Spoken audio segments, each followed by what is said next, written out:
ဒီမင်းကလည်းအရေးကြီးအကောင်မထင်အလိုက်ကန်းလို့မသိဘူးမင်းဒီနေ့သမီးလေးကြောင်းသွားတယ်ရောကြောင်းသွားတယ်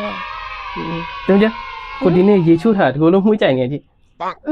မဲမွေးသားတယ်ရေချိုးပြီးသွားပြီပေါ့အမေနဲ့ညီမနဲ့ခုနအပြင်ထွက်သွားတွေ့ဟုတ်တယ်အပြင်ထွက်သွားတယ်အမျိုးအိတ်သွားလဲမလို့တဲ့ဟုတ်လားကိုအိယာခင်းနေပါလေခင်းထားပြီမင်းအိယာခင်းမနေ့ကရှော်ထားမှုကြိုင်နေ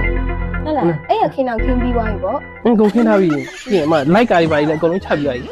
လက်ကာတာချပြီးသွားပြီအရေးကြီးတော့မင်းရတယ်ကိုဒီနေ့အမေအတင်းကြတာဝတ်ထားဘူးဒီကုန်းဆန်းနေတာပဲကိုနဲ့စနေပြီးကြတဲ့ကဘယ်ခါတခါတွင်းရဝတ်လို့တယ်တခါမှဝတ်တယ်လို့မတွေ့ရဘူးဒီကုန်းဆန်းနေဒီမင်းကအရေးကြီးအကောင်မထင်ဘူးအလိုက်ကန်းလို့မသိဘူးအဲ့တော့မလာတော့ဘာမှမသိဘူးအရေးကြီးအကောင်မထင်ဘူးဘာပြောမှလို့တော့